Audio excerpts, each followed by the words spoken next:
Good morning to all of you. आज हम लोग जो है सीआरपीसी का लास्ट लेक्चर जो है वो डिस्कस करेंगे। काफी दिनों से हम लास्ट क्लास कर रहे हैं, कर पाए नहीं है, थोड़ा हेल्थ इश्यूज थे। तो आज हम लोग सेक्शन 446A सीआरपीसी से शुरू करते हैं। हमने सेक्शन 446 तक शायद कर लिया हुआ है।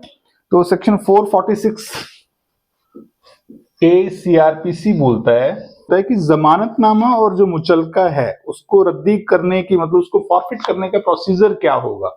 तो मेनली जो सेक्शन है वो यही कहता है कि अगर व्यक्ति जमानत या मुचलके पर छोड़ा गया हो और वो हाजिर ना हो रहा हो, सपोज कर लीजिए किसी ए नामक व्यक्ति को जमानत या फिर पर्सनल बॉन्ड, जो हम लोग बोला मुचलका जिसको बोलते हैं, इस पे छोड़ा था। छोड़ा क्यों था? कोर्ट ने कहा कि आप जो है पहली तारीख को हाजिर आएंगे।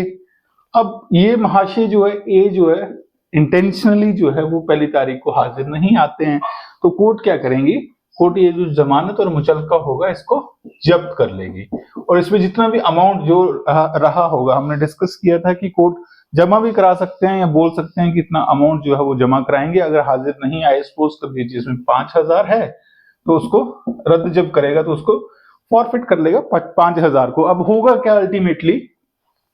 ये जो ए नामक व्यक्ति था, इसको छोड़ा क्यों था? जमानत या मुचलके पे रिहा किया था। क्या कह के रिहा किया था कि आप इतना लिख के जाइए, अगर नहीं हाजिर आएंगे तो ये जमा कराएंगे। अब देखिए, ये जमानत और मुचलके जो है वो टेक्निकली क्या हो गए? जब्त हो गए। अब कोई जमानत और मुचलका तो उस व्यक्ति के नाम पे है नहीं, तो टेक्निकली उस व्यक्ति को जमानत और मुचलके पे अब कोर्ट छोड़ना नहीं चाहेगा कि इस व्यक्ति को जो है जमानत और मुचलके में नहीं छोड़ा जाए, क्योंकि ये डिफॉल्टर है। लेकिन कहता है कि अगर कहीं सीआरपीसी में और कहीं बार नहीं है तो कोर्ट चाहे तो नया जमानत और मुचलके पे उस व्यक्ति को छोड़ सकता है। कोर्ट या पुलिस ऑफिसर जब भी चाहे, मतलब ये किस पे छोड़ दिया? कोर्ट पे छोड़ दिया और पुलिस ऑफिसर पे छोड़ दिया। सेक्शन हम लोग पढ़ लेते हैं। जमानतनामा और मुचलका का रद्दीकरण करने की प्रक्रिया। यदि किसी व्यक्ति को किसी मामले में अदालत में उपस्थित होने के लिए जमानत दी गई थी और उसने बॉन्ड की शर्तों को जो है उसका उल्लंघन किया है, जिससे बॉन्ड जो है वो जब्त हो गया है, तो उस व्यक्ति द्वारा और उसके जमानतदारों द्वारा भरा गया बॉन्ड जो है वो रद्द माने जाएंगे। उसके बाद उसके केवल अपने निजी बॉन्ड पर उसी मामले में रिहा नहीं किया जाएगा यदि पुलिस अधिकारी या न्यायालय ये संतुष्ट हो जाए कि उसने बिना किसी उचित कारण के शर्तों का उल्लंघन किया। मतलब कोर्ट को या फिर पुलिस को लगता है अगर कानूनन कोई बाधा ना हो तो उसे रिहा भी किया जा सकता है यदि वह निजी बॉन्ड या फिर नए जमानतदारों के बॉन्ड जमा करता है और जो पुलिस या न्यायालय को पर्याप्त लगे। मतलब अगर पुलिस छोड़ दिया, पुलिस और कोर्ट पे ही छोड़ दिया, अगर छोड़ना चाहें तो छोड़ भी सकते हैं। उसके बाद आता है सेक्शन 447 सीआरपीसी। सेक्शन 447 सीआरपीसी बोलता है कि जो जमानत और मुचलका, देखिए जमानत किसने दी थी? कोई व्यक्ति था ना, जैसे ए व्यक्ति था तो उसको बी व्यक्ति ने क्या किया था? जमानत दी थी। क्या कहा था? जमानतनामा भरा था और कहा था इसको मैं 1 तारीख को प्रस्तुत करूंगा, अगर प्रस्तुत ना कर पाया तो इतने पैसे जो है सरकारी ट्रेजरी में जमा करवाऊंगा। अब बोलता है कि ये जो पैसा है, मान लीजिए 5,000 रुपए इसने बोला है कि मैं 5,000 रुपए जमा करवाऊंगा, लेकिन बोलता है कि ये जो जमानतदार है, जो बी पार्टी है, अगर वो दिवालिया हो जाता है, दिवालिया समझते हैं आप लोग क्या होता है? दिवालिया होता है बैंकक्रप्ट होना, मतलब खाते में कुछ ना रहना, पैसे वैसे कुछ ना रहना। तो बोलता है कि अगर व्यक्ति दिवालिया हो जाता है, बैंकक्रप्ट हो जाता है, उसके पास पैसे नहीं रहते किसी तरीके से, मतलब वो ये अमाउंट भी जमा कराने के लायक नहीं रहता, या फिर मर जाता है, उसकी डेथ हो जाती है, या फिर बॉन्ड को अगर जब्त कर लिया जाता है, तो प्रक्रिया क्या होगी? प्रोसीजर बताया है इसने। मानती जो है वो दिवालिया हो जाए, उसकी मृत्यु हो जाए, उसका बॉन्ड जो है 446 सीआरपीसी में जब्त कर लिया जाए, जो हमने पहले 446 डिस्कस किया था। जब्त हो जाए तो जिस न्यायालय के आदेश से वो बॉन्ड लिया गया था या कोई प्रथम श्रेणी मजिस्ट्रेट उस व्यक्ति को उससे जिससे सुरक्षा देने को कहा गया था फिर से सुरक्षा देने के लिए आदेश करेगा। अगर वह व्यक्ति ये सूचना सुरक्षा नहीं देता है तो न्यायालय उस व्यक्ति को वही कार्रवाई करेगा जो मूल आदेश का उल्लंघन हो। मैं बताता हूं आपको कैसे, सिंपल करके। देखिए, ए ने बॉन्ड भरा, ए का बॉन्ड भरा था, बी ने जमानत दी थी कि मैं इसको इतनी तारीख को पेश करूंगा। अब टेक्निकली बोलता है कि वो दिवालिया हो गया, डेथ हो गई है, या 446 में जो है उसको रद्द कर दिया गया है उसका बॉन्ड, तो क्या होगा? अब ये ए जो है वो बिना बॉन्ड के तो बाहर भेजेगा नहीं मैजिस्ट्रेट ना, इसको बिना मुचलके के या जमानत के तो नहीं भेजेगा ना मैजिस्ट्रेट। तो मैजिस्ट्रेट क्या बोलेंगे? जो फर्स्ट क्लास मैजिस्ट्रेट होंगे इसको बोलेंगे कि भैया नया जमानती लेके आइए, मुचलका नए सिरे से भरिए। अदरवाइज क्या करेंगे, अदरवाइज बोलता है कि ये बी था ना, बी के तो कैंसिल हो गया, बी तो नहीं रहा देने लायक, कोई सी ले आइए, डी ले आइए, जो ये कहे कि इस व्यक्ति को दोबारा से पेश कर दूंगा मैं, मेरी जिम्मेदारी रही, ठीक है। और अगर ये नहीं लाता है, कोई सी डी से रिक्वेस्ट करता है, कोई नहीं मानता कि तो डिफॉल्टर है भाई, तेरी जमानत हम नहीं देते, तो क्या होगा, बोला कि नहीं, क्या होगा, उसको फिर अरेस्ट कर लिया जाएगा। अरेस्ट तो करना पड़ेगा ना, इसको ऐसे तो छोड़ नहीं सकते, तो इसलिए कोई ना कोई जमानती जो है वो चाहिए, जो ये कहे कि मैं इसको इतनी तारीख को जो है प्रस्तुत करूंगा। तो ये था सेक्शन 447 सीआरपीसी।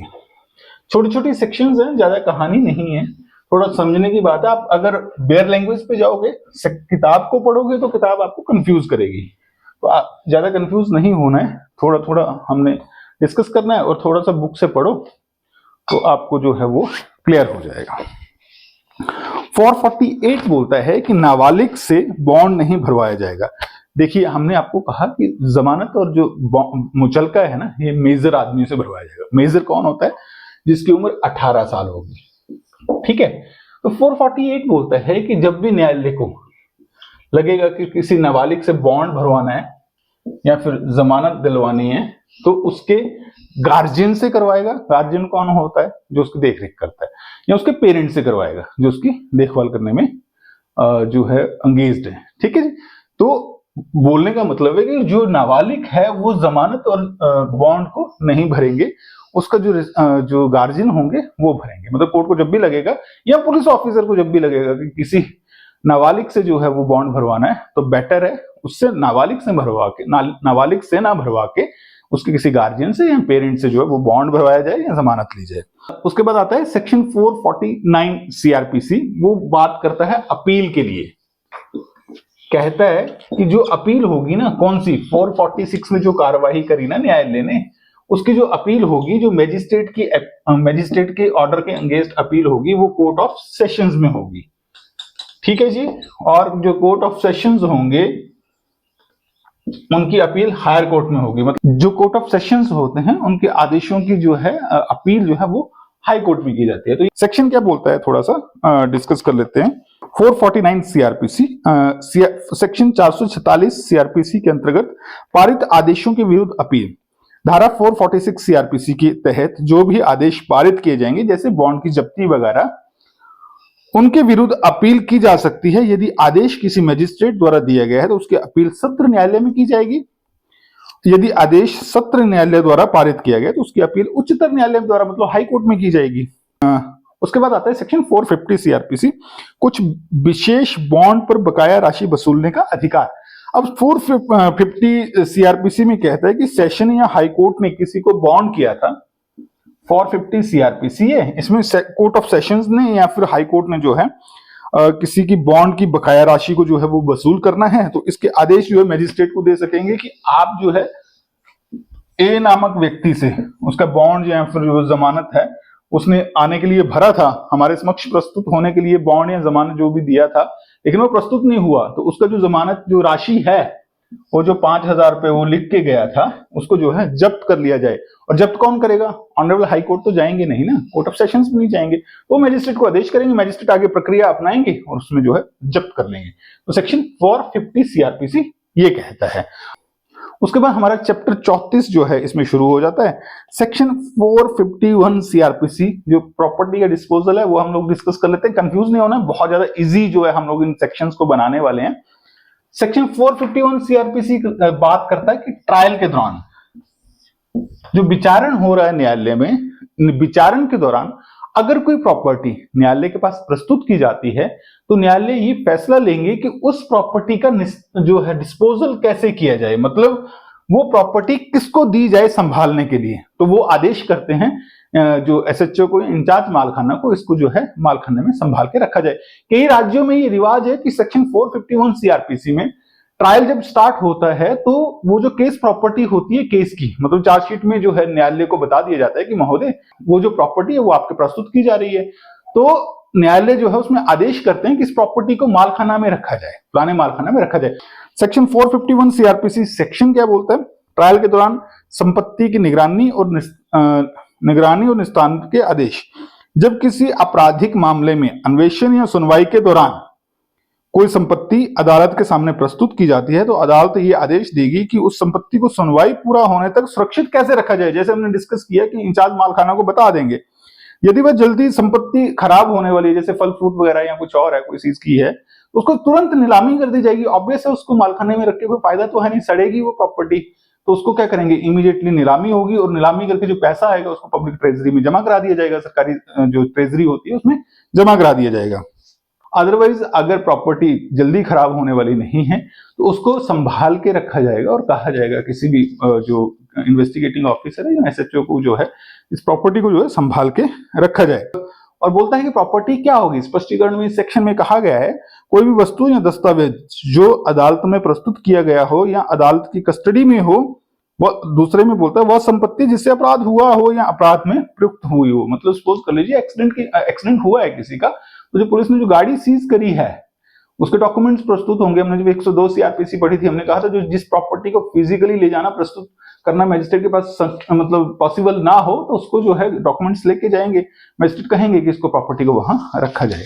तो ये 451 सीआरपीसी बात करती है ट्रायल के दौरान। अगर आपको ये क्वेश्चन आए भी, क्वेश्चन कैसे पूछ सकते हैं 451 में, ये पूछ सकते हैं कि ट्रायल के दौरान जो है संपत्ति का निपटारा करने का क्या प्रावधान है। तो सेक्शन 451 सीआरपीसी उसमें प्रावधान करती है।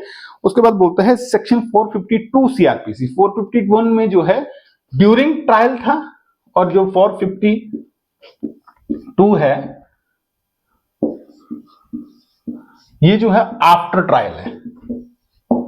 मतलब जब ट्रायल कंप्लीट हो गया, ट्रायल कंक्लूड हो गया, उसके बाद क्या प्रोसीजर होगा। ट्रायल समाप्त होने पर संपत्ति का निस्तारण का आदेश।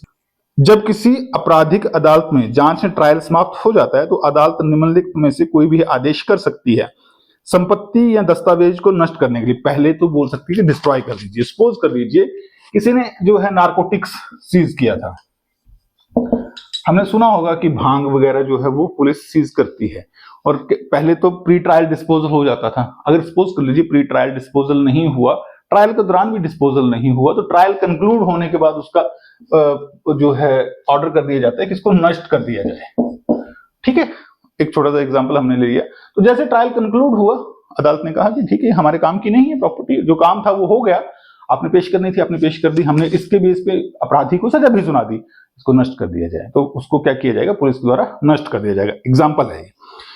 उसके बाद बोलते हैं कि पहली बात आ गई कि नष्ट कर दिया जाएगा अगर जरूरत हुई तो। उसके बाद कॉन्फिस्केट करने की बात की जाती है कि अगर बाय द वे उसका कोई मालिक वगैरह कोई क्लेम नहीं करता है, सपोज कर लीजिए ऐसी प्रॉपर्टी है जिसको डिस्ट्रॉय करके कोई फायदा नहीं है, वो हार्मिंग नहीं है, मतलब उससे कोई दिक्कत नहीं है सोसाइटी को, तो उस प्रॉपर्टी को क्या करेगी, उस मालिक को नहीं देगी। क्योंकि हो सकता है कि वो मालिक, सपोज कर लीजिए पुलिस ने 50 लाख रुपए किसी से सीज किए, जो उसके घर में तलाशी ली, 50 लाख रुपए से सीज किए।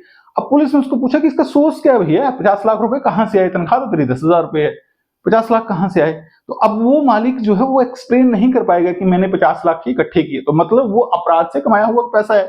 तो पुलिस क्या करेगी, ट्रायल के दौरान बोलेगी कि ये पैसा जो है वो गलत तरीके से इसने कमाया था। तो न्यायालय बोलेगा कि हाँ ठीक है आप क्लेम दीजिए। वो क्लेम तो दे नहीं पाएगा ना, क्लेम तो तभी करेगा ना कि जब उसने प्रॉपर उस जो पैसा था उसका सोर्स उसको पता होगा। तो जब ऐसी स्थिति होगी, कोई क्लेम नहीं कर पाएगा, तो उस प्रॉपर्टी को क्या कर लिया जाएगा, सरकारी खजाने में ले लिया जाएगा। उसको कॉन्फिस्केट कहा गया है, उसको जब्त कर लिया जाएगा या फिर किसी दावेदार को वापस कर दिया जाएगा। तो दावेदार होगा, अगर सपोज कर लीजिए एक्सीडेंटल गाड़ियां हैं, एक्सीडेंट हुआ है, एक्सीडेंटल गाड़ी है, एक गाड़ी जो है, दोनों गाड़ियां एक्सीडेंटल हैं, जब ट्रायल कंक्लूड हो गया अपराधी को सजा होगी। तो गाड़ियां तो दोनों पुलिस ने सीज की थी, या अगर एक पहले रिलीज हो गई है तब तो ठीक है, नहीं रिलीज हुई है तो ट्रायल के दौरान जो है जो गाड़ियां हैं वो दावेदार ए और बी का जो बीच में एक्सीडेंट हुआ था, एक सपोज कर लो विक्टिम पार्टी थी, उनकी गाड़ी पहले रिलीज हो गई थी, बी जो थी वो एक्यूज पार्टी थी, उसकी गाड़ी रिलीज नहीं हुई थी। अब ट्रायल कंक्लूड हो गया और सपोज कर लो बी जो है उसमें बरी हो गया, एक मिनट के लिए एग्जांपल ले लीजिए। अब क्या होगा, बी जो है गाड़ी की रिहाई लगाएगा कि इसको रिलीज किया जाए, तो मजिस्ट्रेट जो है जैसे दावेदार ने कहा उसको रिलीज कर दिया जाएगा। उसके बाद इसमें भी संपत्ति को जो है वो एक्सप्लेन करता है। ये संपत्ति वह हो सकती है जो अदालत में प्रस्तुत की गई हो, अदालत की कस्टडी में हो, या फिर जिससे अपराध किया गया हो, या जो अपराध में प्रयुक्त हुई हो। वही हमने एग्जाम्पल्स में डिस्कस कर लिया। सबसेक्शन 2 में कहता है कि यदि कोई व्यक्ति संपत्ति पाने का दावा करता है तो अदालत उस शर्त पर संपत्ति दे सकती है कि वह बॉन्ड भरेगा जमानती है बिना जमानती के, जिससे यदि ऊपरी अदालत इस आदेश को रद्द करे तो संपत्ति वापस अदालत में सौंप सके। मतलब ऐसे नहीं दे देनी है प्रॉपर्टी उसको, जब भी रिलीज की जाएगी कोई प्रॉपर्टी तो उसमें लिखा जाएगा कि जब तक न्यायालय अगर हायर कोर्ट अगर उसको इस आदेश को, रिलीजिंग का जो आदेश है उसको रद्द कर देती है तो उस प्रॉपर्टी को वापस जमा करवाना पड़ेगा। ये बॉन्ड जो है वो देना पड़ेगा जिस आदमी को प्रॉपर्टी रिलीज करके दी जाएगी। अगर सत्र न्यायालय चाहें तो संपत्ति का मुख्य न्यायिक मजिस्ट्रेट को सौंप सकता है और इसे 457, 58, 59 के अनुसार जो है निपटाया जाएगा। अगर सेशन कोर्ट चाहेंगे तो मजिस्ट्रेट को आदेश दे सकेंगे कि आप जो है इसकी डिस्पोजल सेक्शन 457, 458 एंड 459 अनुसार की जाए सीआरपीसी के। ये हम आगे पढ़ेंगे। जब तक अपील की अवधि 2 महीने समाप्त ना हो जाए, मतलब अपील जो है इस ऑर्डर जो आदेश किया ना कोर्ट ने, उसका अपील करने का समय 2 महीने का है। तो बोलता है कि जब तक अपील कौन करेगा? अगर तो सरकार हुई तो सरकार अपील में जाएगी ना कि न्यायालय ने जो सरकार का पक्ष नहीं सुना है। 2 महीने के अंदर अगर सरकार जो है वो उधर हायर कोर्ट में जाती है अपील के लिए तो अब से वो ऑर्डर हो सकता है कि पलट जाए। तो क्या बोलता है उसके लिए, जब तक अपील की अवधि 2 महीने समाप्त ना हो जाए, कोई अपील निपट ना जाए, तब तक धारा 1 के तहत पारित आदेश लागू नहीं किया जाएगा। ये छूट केवल जल्दी खराब होने वाले वस्तुओं पर ही लागू होती है। मतलब 2 महीने तक उसका वेट किया जाएगा, 2 महीने तक जो है उस आदेश को लागू इंप्लीमेंट नहीं किया जाएगा। संपत्ति में वह वस्तु भी शामिल है किसी अपराध में प्रयोग की गई हो, जो रूपांतरित या बदली गई हो और बदले में प्राप्त हुई हो। अब रूपांतरित मतलब संपत्ति में बोलता है कि वो चीज भी शामिल है जो कन्वर्ट कर दी गई हो। सपोज कर लीजिए गोल्ड किसी ने चोरी किया है और किसी के पास बेच दिया था। अब जो गोल्ड जिसने खरीदा उसने जो ढाल दिया हो तो वो तो मिला नहीं, क्योंकि उसने हो सकता है आगे बेच दिया हो, लेकिन उसके बेचने के उपरांत जो पैसा उसने कमाया है उसको भी सीज किया जा सकता है और उस पर भी जो है वो कार्यवाही की जा सकती है। इसका कहने का ये मतलब है, कंफ्यूज मत होइएगा। सेक्शन 452 सीआरपीसी हमारा हो गया। उसके बाद है आपका सेक्शन 457 सीआरपीसी जो आपके सिलेबस के अनुसार है। 457 सीआरपीसी देखिए, 451 में हमने बात की ड्यूरिंग ट्रायल, 452 में बात की जब ट्रायल कंक्लूड हो गया।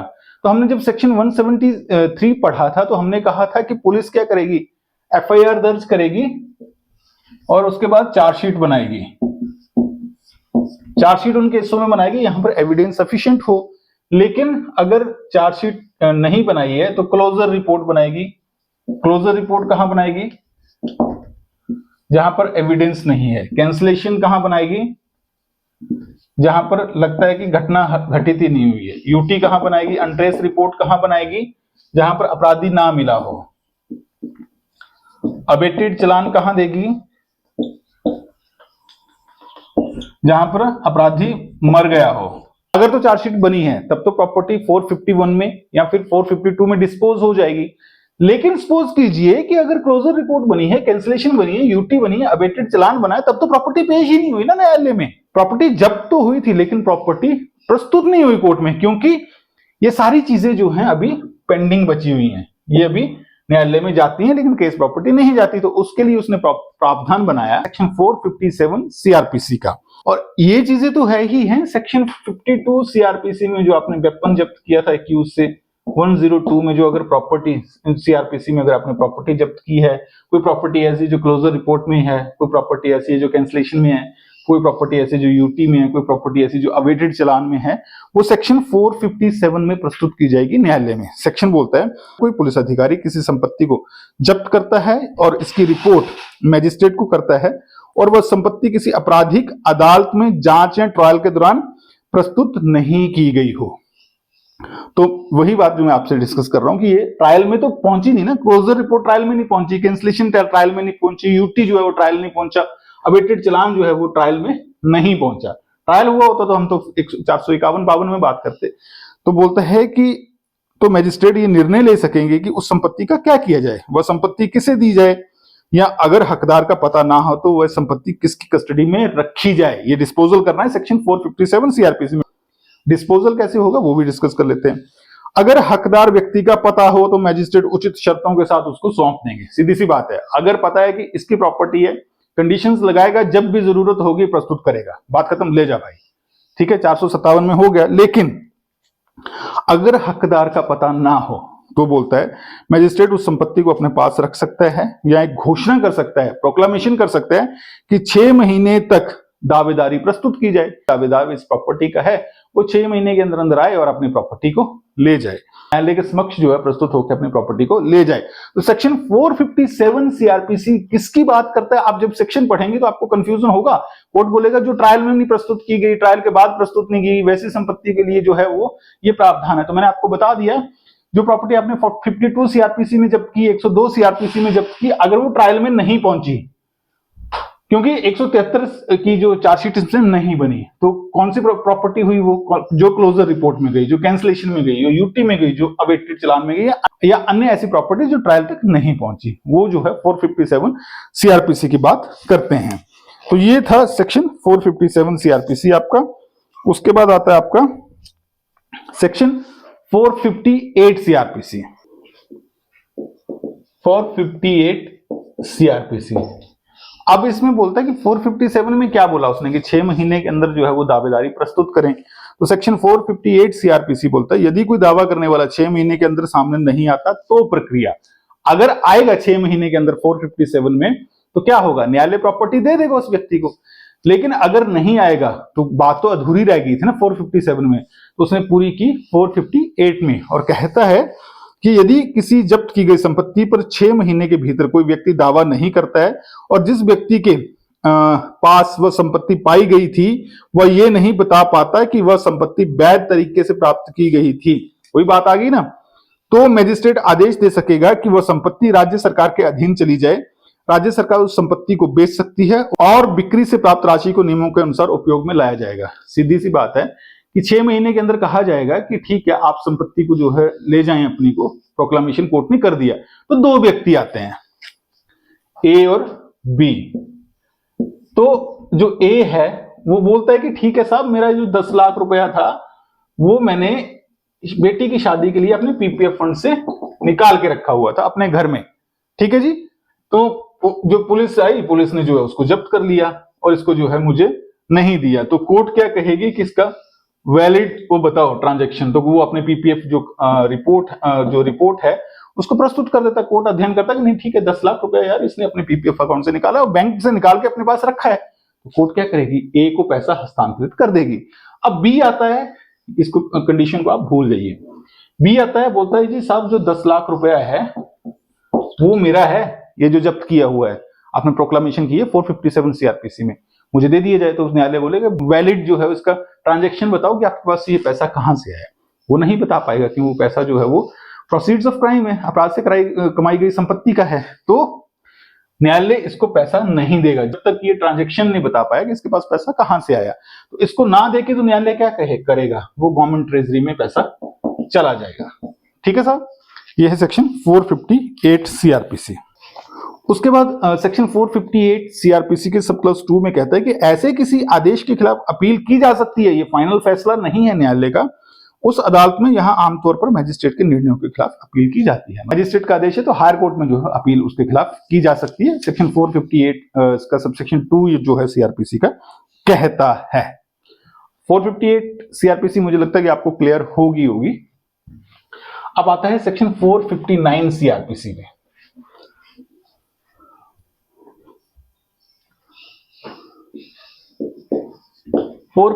सीआरपीसी कहता है शीघ्र नष्ट होने वाली संपत्ति के निपटारे की शक्ति।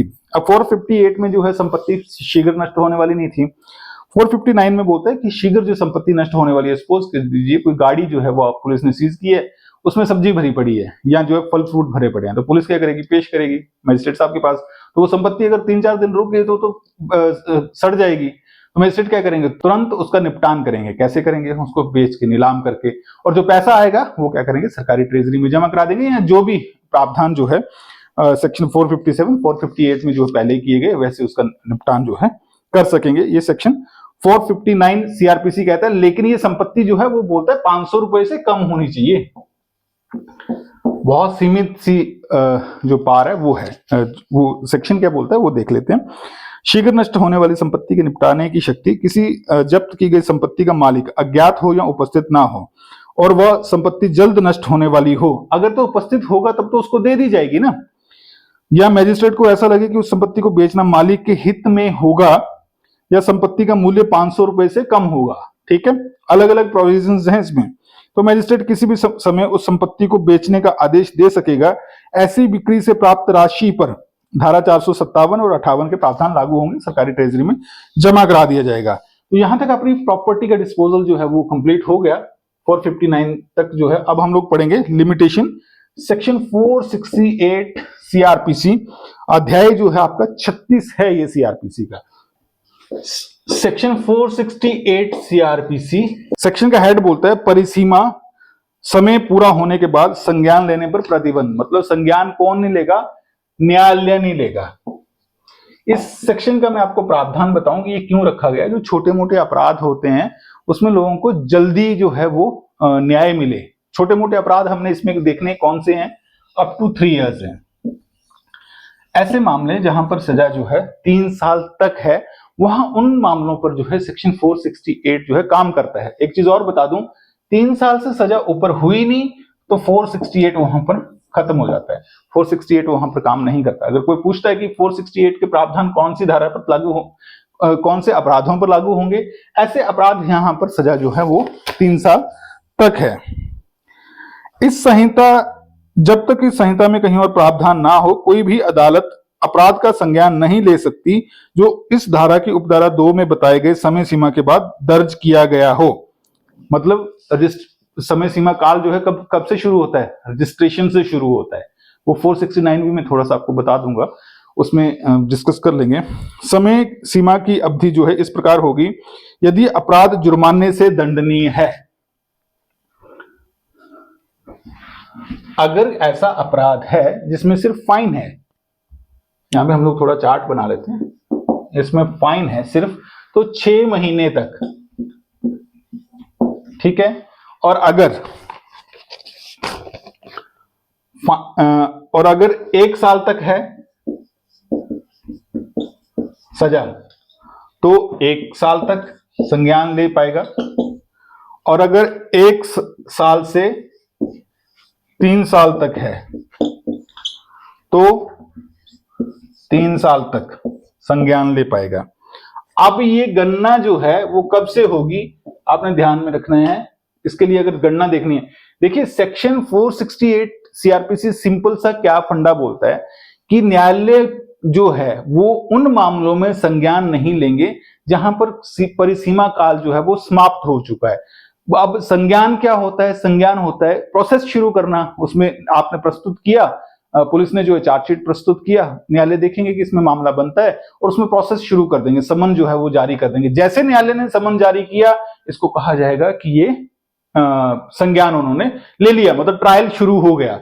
अब बोलते हैं कि ऐसे मामले जहां पर सजा जो है सिर्फ फाइन हो तो एफआईआर रजिस्टर होने से 6 महीने के बाद, ज्यादा समय के बाद जो है वो इसमें संज्ञान नहीं ले सकेंगे। 1 साल तक जहां पर सजा है वहां पर 1 साल तक ही ले सकेंगे। 1 से 3 साल तक सजा है वहां पर 3 साल से ज्यादा होने पर जो है वो संज्ञान नहीं ले सकेंगे। अब ये मैं आपको ये भी बता देता हूं कि ये संज्ञान का जो तिथि है ना, जो हम बोल रहे हैं कि डेट ऑफ एफआईआर, ये भी चेंज हो जाता है जब 469 जब ऑपरेशन में आता है। 469 शायद आपके सिलेबस में है नहीं, लेकिन आपको बता देता हूं, आपको कंफ्यूजन नहीं होगा। सेक्शन 469 सीआरपीसी बोलता है कि ये गणना है वो कैसे शुरू होगी। तो बोलता है पहली बात आ जाएगी जिस दिन अपराध हुआ, ठीक है। जिस दिन अपराध हुआ उसी दिन अगर एफआईआर हो गई तो उसी दिन से शुरू हो गया। 468 का परिसीमा काल उसी दिन से शुरू हो गया। मजिस्ट्रेट उसी दिन से काउंट करेंगे कि 6 महीने हुए या नहीं हुए।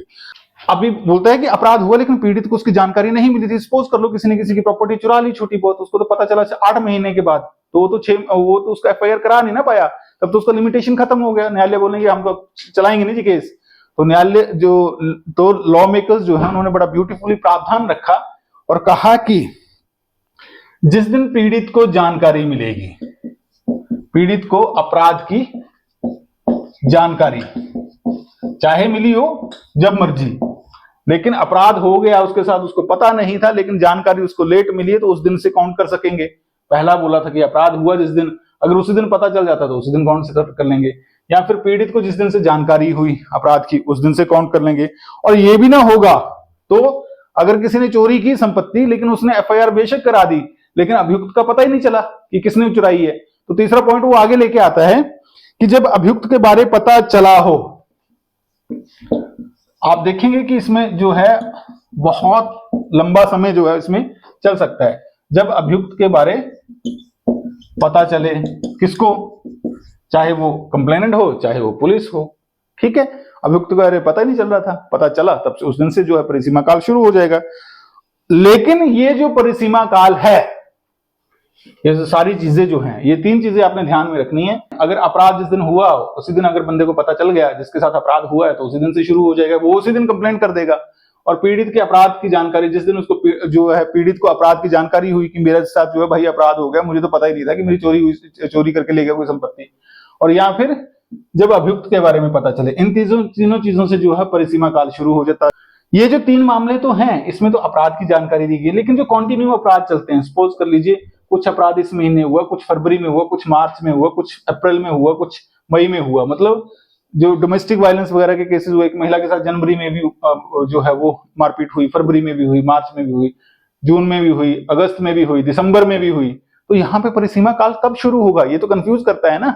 यहाँ तो हमें स्टेजेस बता दी उसने, लेकिन कॉन्टिन्यूशन ऑफेंस में क्या होगा, तो उसमें Ghanshyam Soni versus NCT Delhi honourable supreme court का 2025 में जजमेंट आया और उसमें कहा कि जो कॉन्टिन्यू ऑफेंस होते हैं, लगातार जिसमें मामले जिसमें अपराध होता है लगातार, उसमें जो है डेट ऑफ कंप्लेंट, जिस दिन पीड़ित ने शिकायत की है उस दिन से जो है परिसीमा काल शुरू हो जाएगा। तो ये था सेक्शन आपका 468 सीआरपीसी। उसके बाद मुझे नहीं लगता कि आपका कोई सीआरपीसी में सेक्शन है। हमने जो है जितना हमारे से हो सका प्रयास, हमने आपका सीआरपीसी लगभग कंप्लीट करा दिया है। अभी भी कोई कंफ्यूजन होगा तो आप कमेंट बॉक्स में लिख दीजिएगा। मैं कोशिश करता हूं कि सभी को जो है रिवर्ट कर सकूं। अभी हम लोग कोशिश करेंगे लोकल एंड स्पेशल लॉ जो है वो शुरू करेंगे और धीरे धीरे मैं आपका 8-10 दिन में लोकल एंड स्पेशल लॉ को जो है कंप्लीट करा दूंगा। उसके बाद डिसाइड करेंगे, जैसे भी सिलेबस आएगा उसके अकॉर्डिंगली हम लोग डिसाइड करेंगे। लेकिन हम लोग अभी प्रायोरिटी हमारी है कि हम लोकल एंड स्पेशल लॉ जो है वो डिस्कस कर लेंगे। स्वास्थ्य कारणों से मैं जो है वीडियोस अपलोड नहीं कर पा रहा, तो आपको लग भी रहा होगा। तो अभी जैसे स्वास्थ्य में सुधार होगा वैसे वैसे मैं आपकी सेवा के लिए जो है वो हाजिर हो जाऊंगा। अभी भी रिपीट कर रहा हूं, जिन लोगों ने अभी तक सब्सक्राइब नहीं किया है, 5000-6000 लोग जो है वीडियोस को देख रहे हैं लेकिन सब्सक्राइब नहीं कर रहे हैं। सब्सक्राइब करने से कोई फीस नहीं लगती है, आप सब्सक्राइब कीजिए, लाइक जरूर कीजिएगा। आपका लाइक किया हुआ जो है मोटिवेट करता है व्यक्ति को अगला वीडियो बनाने के लिए। तो हमारे साथ ऐसे ही जुड़ते रहिए। वीडियोस को अगर आप देख रहे हो, अगर आपको वीडियो अच्छा लग रहा है तो अपने जो आपके फ्रेंड्स हैं जो तैयारी कर रहे हैं उनके साथ शेयर कीजिए। बिल्कुल फ्री जो है वो ये सेवा है, सभी तक जो है इसको पहुंचाइए। तो मिलते हैं हमारे अगले वीडियो में। जय हिंद, जय भारत।